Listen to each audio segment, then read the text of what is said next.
Then you have the college football weekend, and the committee puts Michigan, Washington, Texas, Alabama in. Florida State and Georgia are out.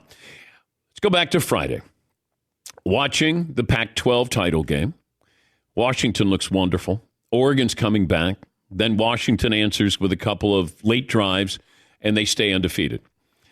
That might be the best conference this year, Pac-12. There's at least an argument with how good the Pac-12 was this year. So Washington's going to be in no matter what. They beat Oregon twice. They're going to be in. There's your undefeated team.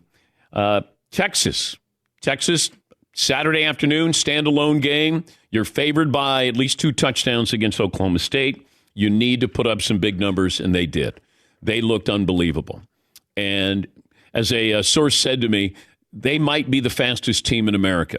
Like, that's an exciting, dynamic team, and so they're in. And then you had Alabama and Georgia. Standalone game, and you're watching and figuring whoever wins is going to be in. And I kept thinking, is Georgia not going to be in the playoffs? Georgia's been number one almost the entire season.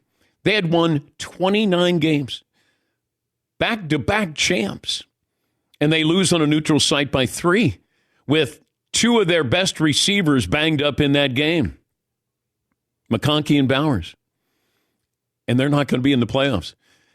And then you have Florida State, standalone game, third-string quarterback, and it's less than enthusiastic 16-6 win against Louisville.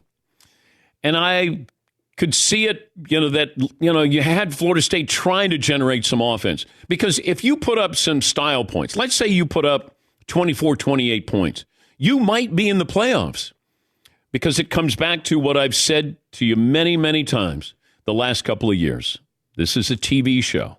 They don't want to blow out like they had last year with TCU.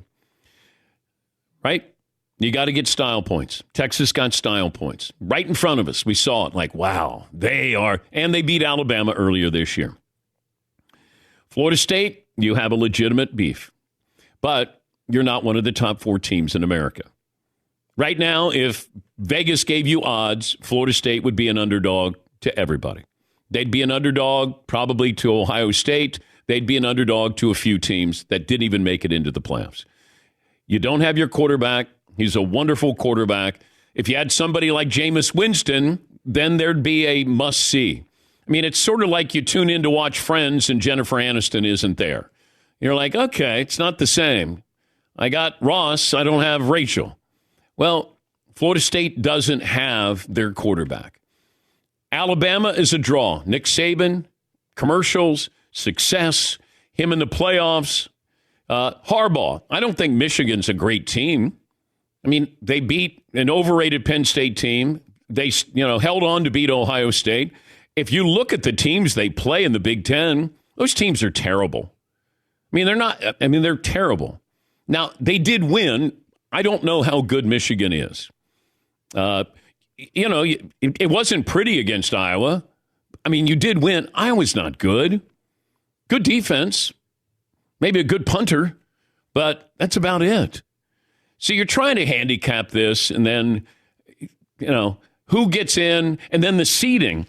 And it's me, conspiracy theory, but Michigan's number 1, and I think that maybe the committee goes, yeah, Michigan got in, had the little sign stealing thing.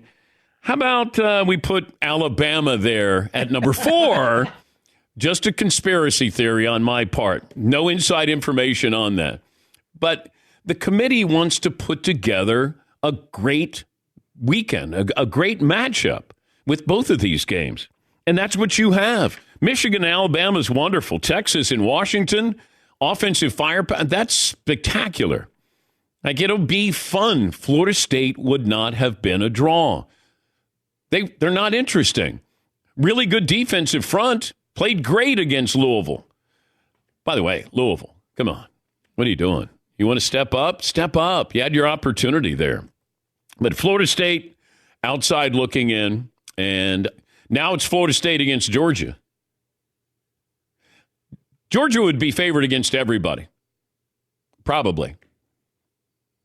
I mean, Georgia has a legitimate beef, but you got to take somebody out. This is like when we always go, March Madness. Well, that team should be in. Who are you taking out? Oh, I don't know. But that team should be in. Georgia. Okay, who are you taking out? Texas?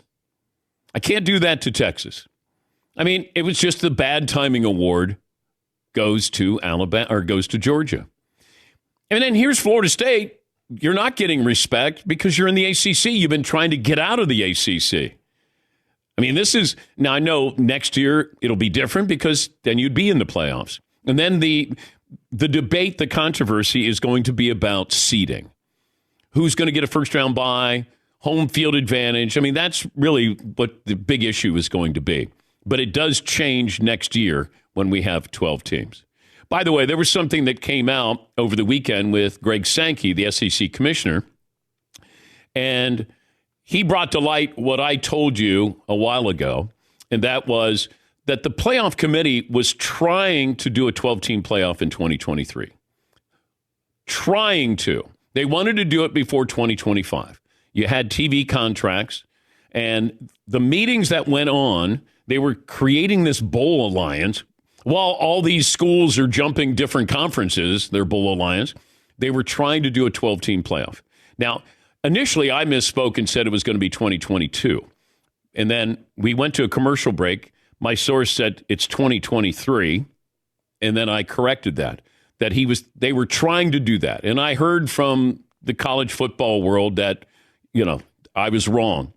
And they can't break contracts. And I said, I know that they have contracts.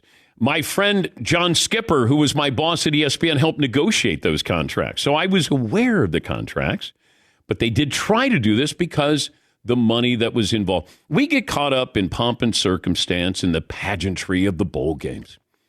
The reality is what just happened this weekend. Yeah, you did what you're supposed to do, and that's nice, but, that's a cute little story. But it's putting together 4 best teams, matchups, because you want... This is all about money. I know, student-athlete did the right thing, coach did the right thing, everybody did the right thing, fairness, all that. It's about money. That's what this has always been about. Let me get to Rick Neuheisel, the former coach, and he was working for CBS, SEC title game, and kind enough to join us. All right, Rick. When you went to bed Saturday night, what did you think was going to happen with the committee on Sunday? I thought exactly what transpired would transpire. I had it right. I said it on the end of our broadcast at the SEC game that I envisioned Louisville winning the game because the third-string quarterback would play for Florida State. Congratulations, Florida State's defense, for playing so brilliantly. But I did think that the SEC's champion would find a way in, and by means that Alabama was in that role, they'd bring Texas with them. Why did Florida State get left out?